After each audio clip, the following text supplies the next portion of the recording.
పాపం చెప్తారు, "అయ్యో! సారీ మాధవి గారు సారీ" అంటే, ఎందుకండి డబ్బులిచ్చారు గదా! అంతే. కూర్చుంటే ఏంటి, పని చేస్తే ఏంటి, డబ్బులొచ్చాయి కదా! రామారావు గారు సైతం బాలకృష్ణ గారికి ఇదే చెప్పేవాడంట. హ్మ్. ఆయనేదో లేట్‌గెళ్ళటం ఏదో చేసాడు ఒకరోజు. లేట్‌గా బయలుదేరుతుంటే, "ఏంది ఈ టైం దాకా ఏం చేస్తున్నావు?" అంటే, "లేదు నాకు 12 గంటలకు, 1 గంటకి షాట్." "కాదు. నీకు ఈ రోజుకి ఇచ్చారు గదా! నీకు షాట్ ఉన్నా లేకపోయినా ఆయన 7:00కల్లా ఎళ్ళిపోవాలి." 7కి ఆ! అలా ఉంటారక్కడ ఆయన. అమ్మో! హ్మ్. బాలకృష్ణ గారు. వెరీ హ్మ్. సో, అది ఆయన అప్పుడు షేర్ చేసుకున్నారన్నమాట. అది ఆళ్ళ ఫాదర్‌ని అలా ఫాలో అయ్యాడు. మీరు ఆయనతో కలిసి పని చేశారు కదా! ఆ! 'మిత్రుడులో' ఇంకా 'మిత్రుడు' చేశాను. హ్మ్. కథానాయకుడు అది హ్మ్. ఎన్టీఆర్ గారి 'ఎన్టీఆర్' బయోపిక్. బయోపిక్ అదే. ఫస్ట్ పార్ట్‌లో. హ్మ్. హ్మ్. అది చేశాను.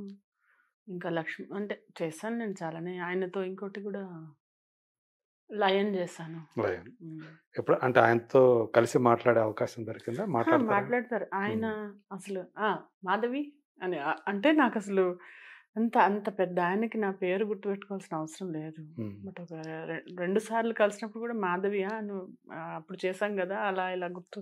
ఎంత జ్ఞాపక శక్తి అండి ఆయనకి. హ్మ్. ట్రెమెండస్ అసలు. ఎలా ఉంటారసలు మామూలుగా మనుషులతోటి ఆయన?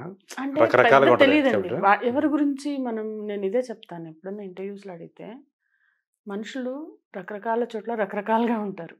మన దగ్గర ఉన్నదే అదే మన అనుకోలేం. ఎక్స్‌పీరియన్స్ మనది. మన ఎక్స్‌పీరియన్స్ మనది. ఇంకోళ్ళ అవును. దగ్గర ఇప్పుడు మొన్నొకటి ఒక దానిలో ఏదో 'పవన్ కళ్యాణ్' గారు హ్మ్. ఎవరో వస్తే "ఏ అవతలకి బా" అని ఏదో ఒకటొచ్చింది వీడియో. ఆ వీడియో చూసాను. అంటే ఆయన అన్ని సార్లు అలా ఏం విసుక్కోరు. ఆ రోజు ఆయన ఎందుకో విసుక్కున్నారు. ఇంక హ్మ్. అదే మాటి మాటికి దాని మీద అన్నీ వచ్చాయన్నమాట. హ్మ్. సో, ఒకళ్ళ ట్రోల్స్ దాకా అది వైరల్ చేసేసి వైరల్ దాన్ని చేసి ట్రోల్ చేయటం. దాన్ని చేసి, హ్మ్. ట్రోల్ చేసి హ్మ్. అంటే ఇవన్నీ ఇప్పుడు మీడియా వచ్చింది కాబట్టి ఈజీ అయిపోయింది. కానీ ఎవరి బిహేవియర్ కూడా ఇప్పుడు ఇలా ఉంది, ఇలాగే ఉంటుందని చెప్పలేం మనం. హీరోలు హ్మ్. గాని, హీరోయిన్ వాళ్ళు ఒక జోన్‌లో ఉంటారు. అంటే మనం కలిసి పని చేసేటప్పుడు ఆటోమేటిక్‌గా కొంతమంది మీద మనకిష్టం ఏర్పడిపోతది. హ్మ్. మింగిల్ అయిపోతాం బాగా హ్మ్. వాళ్ళతోటి. అవును. సరదాగా గడిచిపోతుంది అన్నట్టు ఉంటది గదా! అలా మీరు పనిచేస్తున్న యాక్టర్స్‌లో అది హీరోలు కావచ్చు, ఇంకొకళ్ళు కావచ్చు. అలా మీకు బాగా నచ్చిన వాళ్ళెవరు? బాగా పని చేసి నచ్చడానికి పెద్ద ఛాన్స్ ఉండదు సార్. ఎందుకంటే మనకెంత నిడివి తక్కువుంటుంది వాళ్ళతో ఉండే ఇంటరాక్షన్ గాని. హ్మ్. వాళ్ళని ఇప్పుడు మనకిష్టపడాలంటే ఒకటి మనం గమనించాలి. మనకి మనకు నచ్చినట్టు వాళ్ళు ఉంటే అప్పుడు నచ్చుతారు గానీ, వాళ్ళ పాటికి వాళ్ళుంటే మనం ఇంకా నచ్చడం అనేది ఐ డోంట్ థింక్ సో అది ఆ! అవుతుంది అని. కానీ మీకు 'అల్లు అర్జున్' గారంటే ప్రత్యేక అభిమానం అని జెప్పి విన్నాను. అంటే 'అల్లు అర్జున్' గారి ఇష్టం. ఎందుకంటే ఆయన చాలా డౌన్ టు ఎర్త్ ఉంటారు. వచ్చి అంటే స్మైలింగ్‌గా అంటే చాలా సింపుల్‌గా అవును. హ్మ్. ఎప్పుడు అంటే మనం వెళ్లి మాట్లాడొచ్చు అన్నట్టు ఉంటుంది ఆయనతో పక్కనుంటే. వేరే చాలా ఫ్రెండ్లీ నేచర్ అన్నట్టు. ఫ్రెండ్లీ నేచర్‌గా ఉంటారు. సో, అదే హ్మ్. ఆయన ఇష్టము. ఇష్టమంటే నచ్చుతారు అట్లా. అదే. హ్మ్. హ్మ్. సో, ఆయనకి నేషనల్ అవార్డ్ వచ్చింది. అంటే నేషనల్ అవార్డ్ సినిమాకి స్టార్ట్ చేసిన తర్వాత 69 సంవత్సరాలైతే ఫస్ట్ ఒక తెలుగు యాక్టర్ నేషనల్ అవార్డ్ తీసుకోవటం అనేది ఆయనే. అవును. ఎన్టీఆర్ లాంటి స్టాల్‌వార్ట్స్, లెజెండ్స్, అక్కినేని నాగేశ్వరరావు వీళ్ళందరికీ జరగనిది, సాధ్యం కానిది. అది వేరే వేరే ఏ రీజన్స్ అయినా కావచ్చు. అవును. బట్ ఈరోజు ఈయన తీసుకోవటం అది అంటే 'పుష్ప' అనే అంతే గదా! సినిమాకి. ఆయన కంఫర్ట్ జోన్ అన్నాం గదా! అందులోంచి బయటకొచ్చి హ్మ్. ఆ భుజం ఇలా యేసుకొని ఒక ఉన్నందుకు ఆయనకి ఒక గూనిలాగా పెట్టుకొని ప్రాబ్లమ్ అయిందంట కదా! హ్మ్. చాలా ప్రాబ్లమ్ అయిందంట. ట్రీట్మెంట్ తీసుకున్నారు. అయినా గాని హ్మ్. డీగ్లామరస్ మొత్తం అంటే అవును. అంత రగ్గుడుగా ఉండి అసలు రగ్గెడ్ లుక్. కదా! ఎప్పుడు అండ్ చేయడాయన. అది అందులో అల్లు అర్జున్ గాదు. మనకు ఆ పుష్పనే కనిపిస్తారు. హ్మ్. అంటే అది ఆ భాష గాని ఎంత స్టైల్‌గా ఉండే ఆయన అంత అసలు అలా ఉండే అంత ట్రాన్స్‌ఫర్మేషన్ అంత కష్టపడ్డారు కాబట్టి దాని ఫలితం. హ్మ్. అదే ఆయన కంఫర్ట్ జోన్‌లో ఉండి, లేదు ఇక్కడ ఒక చిన్నదేదో ఇంత మరకేసుకొని నేను అలాగే గ్లామర్‌గా ఉంటా అంటే, ఐ డోంట్ థింక్ అదొచ్చుండేది కాదు. వచ్చుండేది కాదు. అంటే ఆయన కష్టానికి ఆయన దానికి తోడు ఆయన పెర్ఫార్మన్స్ దాంట్లో ఆయన ఇమిడిపోయినటువంటి విధానం. డెడికేషన్. సో, ఇప్పుడు అందరం గూడా మన తెలుగు వాళ్ళందరం గూడా గర్వపడుతున్నాం గదా! గర్వపడ్డదగ్గ ఆ! ఇది హ్మ్. నిజంగా. మీరు అంటే ఇన్ని సినిమాలు చేసినా గానీ, టీవీ సీరియల్స్‌లో చేశారు గదా! మీకు మనసుకు బాగా నచ్చింది, దగ్గరైన పాత్రలున్నాయా? చేశారసలు?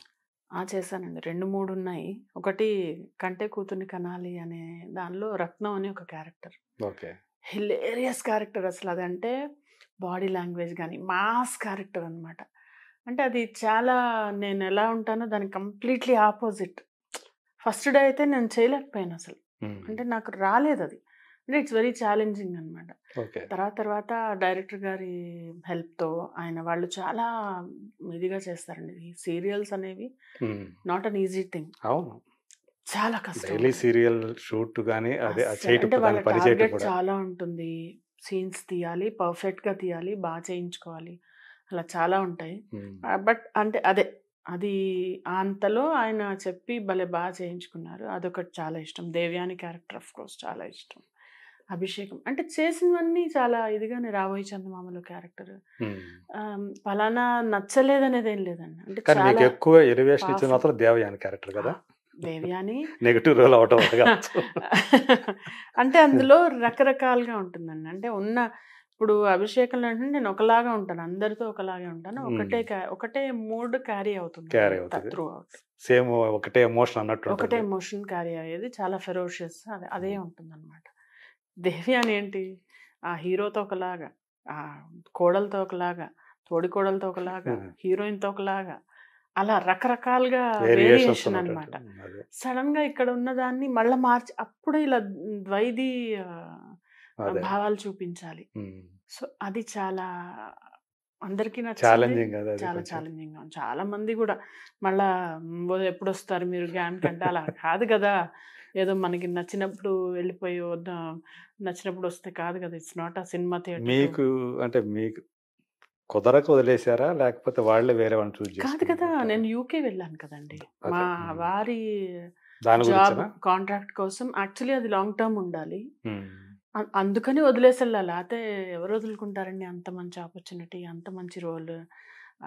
It's very, very good. అంటే కంపెనీ వా భూమి ఎంటర్‌టైన్‌మెంట్స్ కూడా చాలా వెరీ హ్యాపీ విత్ మీ. హ్మ్. నా వర్క్ గురించి కానీ. బట్ అన్నీ కొన్ని all good things come to an end అన్నట్టు అది ఇప్పటికి నాకు ఆ క్యారెక్టర్ రాంగానే నేను లేచి లోపలికెళ్ళిపోతాను నేను. ఎందుకంటే ఐ ఫీల్ వేరే వాళ్ళని చూడలేక. చూడలేకని కాదు. ఆ! నేను చేయాల్సిన క్యారెక్టర్‌లో వేరే వాళ్ళు అదే. ఉంటే ఎలా ఉంటుందది? అందుకని కష్టం కదా! ఆవిడ అంటే ఓన్ చేసుకున్నప్పుడు మనం ఒక దాన్ని. సంగీత గారు ఆవిడ చాలా అందంగా ఉంటారు. ఆవిడ చాలా బావుంటారు. హ్మ్. కాకపోతే ఏంటంటే పాపం ఆవిడ కూడా కష్టపడి ఉండొచ్చు.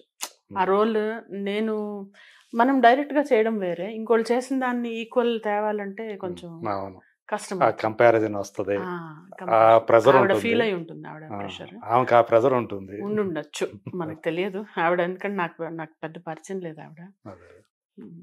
సో, మీకంటే చాలా సీనియర్ గదా!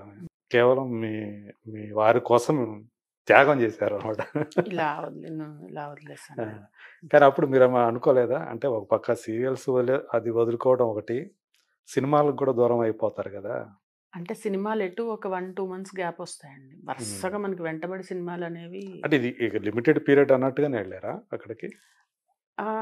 అంటే ముందలా లేకుండింది. ముందు హ్మ్. లాంగ్ టర్మ్ ఇప్పటికి I hold a visa, UK visa. Okay. ఇప్పటికి నేను వెళ్ళిపోవచ్చు యూకే కావాలంటే. కానీ అది జాబ్ బట్టి మనకి యూకే వీసా అనేది అంత ఈజీగా రాదు. చాలా యూఎస్ ప్రాసెస్. లాంటిది గాదు అది. యూఎస్ కొంచెం కూడా టఫ్ అది. కష్టం. అసలు ఏదన్నా ఫారిన్ కంట్రీ ఎళ్ళాలంటే it's not an easy thing. Hmm. So, ఆ జాబ్ లాంగ్ టర్మ్ ఉంటుందనుకున్నాం. But short hmm. టర్మ్‌లో అయిపోయింది మా హస్బెండ్‌కి. సో, మళ్ళా ఖాళీగా ఎందుకు నా ఆపర్చునిటీస్ అన్నీ పోతాయి. ఇక్కడ I really wanted to continue my career అనమాట. సో, హ్మ్. అందుకని మళ్ళా వచ్చాను. ఓకే. అంటే అప్పుడు అలాంటి సిట్యుయేషన్‌లో మీకు మంచిగా పేరు తీసుకొచ్చినటువంటి టైంలో ఆ సీరియల్‌ని వదిలిపెట్టి ఆయన కోసం వెళ్తున్నప్పుడు ఆయన అన్నారా ఏమన్నా? వారేమంటారండి? ఆ! వారికి బానే ఉంటుంది. ఆయనతో వెళ్ళి ఆయన కోసం వెళ్తున్నాను గదా! అదే. అదే. ఆయనేమి అనలేదు గానీ, ఆ! అంటే ఇంక అంతే గదండీ! ఇప్పుడు అంటే ఎంత మీకంటూ ఒక ఇండివిడ్యువాలిటీ ఉంటుంది.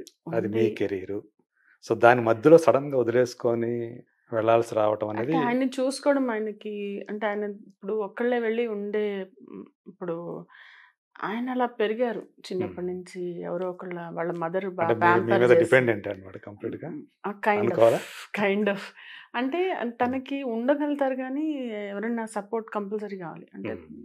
జాబ్ చేసుకుంటూ ఉంటే, ఆయన చదువుకుంటూ ఉంటే, హ్మ్. అలా పక్క నుంచి మేము ఫుడ్ ఇచ్చేసి ప్లేట్ చేతిలో ఇచ్చి చేతులు తీయడం అలా ఆయనకది అలవాటయిపోయిందనమాట. మీది లవ్ మ్యారేజా? అరేంజ్ మ్యారేజా? అరేంజ్ మ్యారేజ్ అరేంజ్ అండి. మ్యారేజ్. అరేంజ్ పెద్దవాళ్ళు మ్యారేజ్. చేసిందే అన్నమాట. ఆ! పెద్దవాళ్ళు చేసింది. అంటే తెలుసు. హ్మ్. అలా ఆహ్, అంటే ఇద్దరు ఫ్యామిలీస్ కాదు. ఆయన మా నాన్నగారు మా ఇంటికొచ్చి చెస్ ఆడుకునేవాళ్ళు. అలా తెలుసనమాట. ఓకే. ఫ్యామిలీస్ అలా తెలుసన్నమాట. పరిచయం. అలా అనుకోకుండా అలా మ్యారేజ్ అయింది. హ్మ్. అప్పుడు మీ సో, ఏ వయసులో అయింది మీకు? నాకు 17 ఏళ్ళకయిందండి. చిన్న ఇంత పిల్లని బాల్య పెళ్లి వివాహం అయితే బాల్య వివాహం మేజర్ కాదు. కాదు. సో మీకు ఇంకా పూర్తి దాని మీద పెళ్లి మీద అవగాహన రాని టైంలో జరిగిపోయింది. అసలు పోన్లేండి, మంచిది. కొన్ని విషయాలు అలా లేకపోతే నేను అసలు పెళ్ళే చేసుకోకుండా హాయిగా ఉండేదాన్నండి. పెళ్ళి అలా అంత. పెళ్ళి అంటే మీరు ఎక్కువగానే చదువుకున్నారు కదా? నేను పెళ్ళి అయిన తర్వాత చదువుకున్నాను. ఎంకామ్ ఎంబీఏ ఇచ్చారండి. ఎంబీఏ. సో మీరు వెల్ ఎడ్యుకేటెడ్, అంటే ఇప్పుడు టర్మ్స్లో చెప్పాలంటే చాలా మంది ఆర్టిస్టుల కంటే హైలీ ఎడ్యుకేటెడ్ అనే చెప్పుకోవాలి. అందుకంటే ఇష్టం, చదువుకోవడం అంటే ఇష్టం. ఇప్పటికి తర్వాత కూడా సర్టిఫికేషన్స్ చేశాను. అది కంటిన్యూస్ అండి. లెర్నింగ్ అనేది కంటిన్యూస్ కాబట్టే మనం ఇలా, లేకపోతే గాసిప్ చెప్పుకోవడము, వాళ్ళ మీద మాట్లాడడం, వీళ్ళ అంటే ఒకలాగా ఐడియల్గా మనని మనం మేనేజ్ చేసుకోవడమే లైఫ్ అండి. ఇంకోళ్ళని మేనేజ్ చేయక్కర్లే. మనం మేనేజ్ చేసుకుంటూ పోవడమే లైఫ్. సో అది నేను అర్థం చేసుకున్న తర్వాత చాలా ఈజీగా ఉంటుంది అందరికి. సో మీరు పెళ్ళైన తర్వాత కూడా చదువుకోవడానికి తగ్గట్టుగా మీ పరిస్థితులు అయితే బాగానే ఉన్నాయి. కొన్ని చోట్ల అసలు కుదరదు కదా మనకి. అంటే నేను విననుగా. అంతేనా? మనం తగ్గేదే పుష్పేనా? లేడీ పుష్ప అన్నమాట. అంతే. అంత కాకపోయినా అంటే కన్విన్స్ చేసుకుంటాను నేను ఏదన్నా. నేను ఒకవేళ లేదు నో అనేది చాలా తక్కువ తీసుకుంటాను. ఇంకా మరీ మనకి వల్ల కాదంటే సరే అని చెప్పి వెళ్ళిపోతా, కానీ ట్రై చేస్తాను. మీ ఇంట్లో మీకు బాగా వాల్యూ ఇచ్చేవాళ్ళు, మీకు బాగా గౌరవం ఇచ్చేవాళ్ళు ఎవరు? అందరూ. నా పిల్లలు, మా ఆయన. ఇద్దరేగా పిల్లలు? ఇద్దరు అబ్బాయిలు.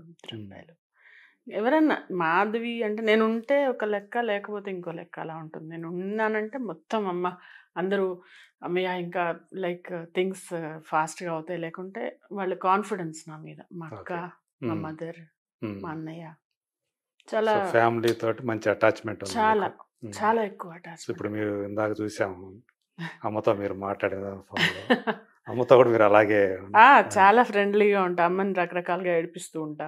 నాన్నగారు 98లో పోయారండి, చనిపోయారు క్యాన్సర్ వల్ల. సో ఆవిడ ఒంటరిగా ఫీల్ కాకుండా చాలా, మా అక్క కానీ మేము ముగ్గురం చాలా బాగా చూసుకుంటాం. 1998 అదే. సో అప్పటి నుంచి ఆవిడ చాలా చిన్నప్పుడు అంటే అప్పుడు చిన్నగా ఉన్నప్పుడు పోయారు కాబట్టి 25 years అయిపోయింది ఇప్పుడు. అది అమ్మకి అప్పుడు జస్ట్ 40 అంతే. సో మేమేంటంటే చాలా ఇదిగా ఉంటాం దాన్ని. ఇప్పుడు మా అక్క నేను ఇక్కడే ఉంటాం కదా హైదరాబాద్లో. నా దగ్గర రా అంటే నా దగ్గర రా అని చెప్పి కొట్టుకుంటూ ఉంటాం. మా అమ్మ అంటుంది, ఫోన్లేవే నీ దగ్గర ఉంచుకో అని కొట్టుకోకుండా నా దగ్గర అని చెప్పి కొట్టుకుంటున్నారు. లేదా నువ్వు తీసుకో అని అనుకోవట్లేదని అంటుంది మా అమ్మ. ఎంతమంది మొత్తం పిల్లలు? ముగ్గురం అండి, అన్నయ్య, నేను, అక్క. మీరే చిన్నవాళ్ళు? నేను చిన్న. కొంచెం గారాబం ఎక్కువ ఉంటుంది. చిన్న కొంచెమా? ఎక్కువగానే. చాలా. ఈవెన్ మీ బ్రదర్, మీ అక్క కూడా గారాబం చేసి ఉంటారు. అంటే మా అన్నయ్య, మా బాబాయ్లు 5 బాబాయ్లు నాకు. అవునా? ఒక ఆయన చనిపోయారు. అక్కడ కూడా నాన్నగారు పెద్ద ఆయన? నాన్న పెద్ద. మొత్తం 6 అన్నమాట. సో అంత పెద్ద ఫ్యామిలీ. అందరూ చాలా అంటే నేను అలాగే చాలా అఫెక్షనేట్గా ఉంటాను. ఎందుకంటే మనము వాళ్ళు